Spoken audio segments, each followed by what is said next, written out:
ہماری زندگی کے اندر ایک اہم پہلو جس سے ہم بڑی تکلیف کا شکار ہو جاتے ہیں اور بعض اوقات اذیت ناک حد تک وہ بات چلی جاتی ہے، وہ ہوتا ہے لوگوں کا باتیں کرنا۔ لوگ ایک دوسرے کے بارے میں تبصرہ کرتے ہیں، گفتگو کرتے ہیں، اگرچہ اسلام نے اسے بڑا ناپسند کیا اور غیبت کو زنا سے زیادہ بدتر قرار دیا، لیکن معاذ اللہ ثم معاذ اللہ لوگ پھر بھی اس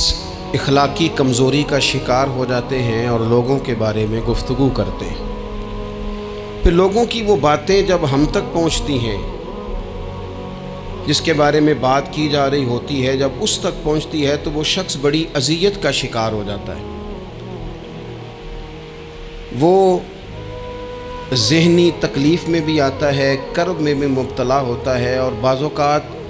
خدا معاف فرمائے تو بعض لوگوں میں مایوسی بھی پھیل جاتی ہے۔ آپ قرآن مجید فرقان حمید کو دیکھیں تو اللہ تعالیٰ نے قرآن مجید میں فرمایا کہ وَإِذَا قِيلَ لَهُمْ آمِنُوا كَمَا آمَنَ النَّاسُ، جب منافقین سے کہا جائے کہ اس طرح ایمان لاؤ جس طرح کے باقی لوگ ایمان لائے ہیں، یعنی صحابہ کرام، قالوا تو وہ کہتے ہیں آنؤمنوا كَمَا آمَنَ السُّفَهَاءُ، ہم اس طرح ایمان لے آئیں جس طرح معاذ اللہ یہ بیوقوف ایمان لائے، ان کی طرح ایمان لے آئیں۔ الا انہم هم السفہاء، اللہ فرماتے ہیں خبردار ہو جاؤ یہی بیوقوف ہیں، ولکن لا یعلمون، لیکن یہ جانتے نہیں، انہیں اس بات کی خبر ان لوگوں کو جو کائنات کے بہترین لوگ ہیں زمین پر، انبیاء کے بعد صحابہ، ان کو لوگوں نے بیوقوف کہہ دیا، باتیں کر دی۔ آپ قرآن مجید دیکھیے سورہ قلم کے اندر اللہ تبارک و تعالی نے اس بات کا بھی جواب ارشاد فرمایا ہے، جب لوگوں نے کہا تھا کہ معاذ اللہ حضور تو مجنون ہے، تو اللہ نے فرمایا محبوب آپ رب کے فضل سے مجنون نہیں ہیں، بلکہ اللہ نے آپ کو خلق عظیم کا مالک بنایا ہے۔ وَإِنَّكَ لَعَلَىٰ خُلُقٍ عَظِيمٍ، لوگ بات کرتے ہیں اور کر جاتے ہیں اور شوق رکھتے ہیں تبصرہ کرنے کا۔ تو میں نے بہت سارے لوگ ایسے زندگی میں دیکھے ہیں جو لوگوں کی باتوں کی وجہ سے اذیت میں آ گئے، تکلیف کا شکار ہو گئے،